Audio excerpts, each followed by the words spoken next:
he had charges pending against him. They released him. That's negligence on so many levels. If I were to call the Department of Corrections into my office right now and say, explain to me where it went wrong, I feel like I may get excuses.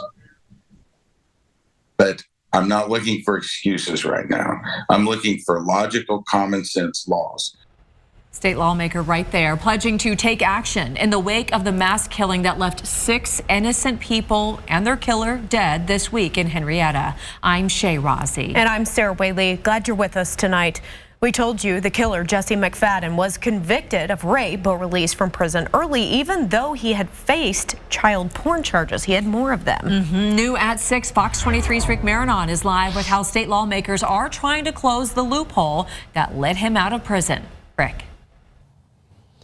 We have heard it from the families, and now we're even hearing it from lawmakers. Everyone is closely scrutinizing how this man ended up out of prison while still facing charges for something he did in prison.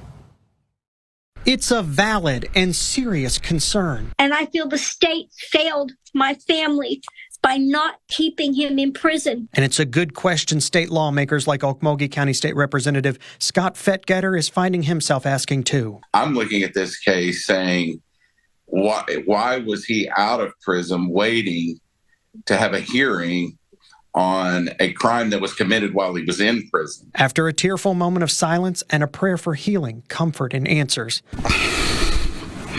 the pain and sorrow.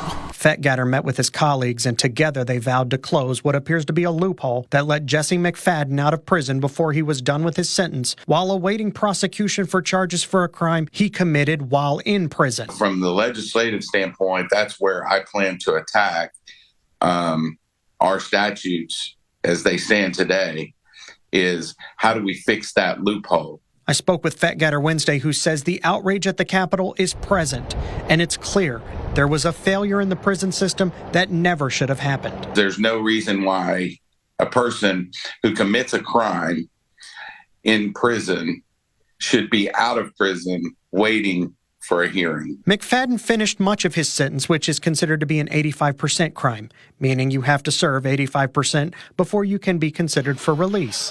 And then he was also given credit for time served. If I have my way, a sexual predator will serve 100% of their sentence, not 85 minus good behavior. A sexual predator is the lowest form of life, in my opinion, and they should serve every day, day for day. Fettgetter's proposals being considered: 1, make sex crimes a crime you must serve 100% of, no good behavior or credit for time served. And 2, if you commit a crime while in prison, under no circumstances will you be able to get out of prison while your charges are pending. You must wait behind bars until everything is figured out, because there's no sense in getting out of prison only to go back in. Fox 23 reported McFadden texted the teenage girl he sexted from prison, quote, "I'll never go back," before he carried out the murders. Fettgetter says he never should have been let out in the first place. For the rest of my time in office, I will do everything I possibly can to make sure that no one else has to suffer the same pain. With 1 month left in session, Fettgetter says any solution that is drafted in the next few days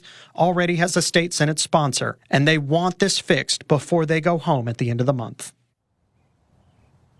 So if this is not fixed and they do go home, I am told by Fettgetter he will file this bill every session as long as he is in office to try to get this fixed. Keep in mind, this is also coming as there are concerns with another case, the Ashley Freeman and Laura Bible case, where Ronnie Busick is being released early for what is called good behavior. We're told there are other lawmakers looking into what good behavior means and if that needs to be fixed as well, because these are two very traumatic cases that just happen to be playing out all at the same time in our neck of the woods. Live covering news that matters, I'm Rick Marinon, Fox 23 News.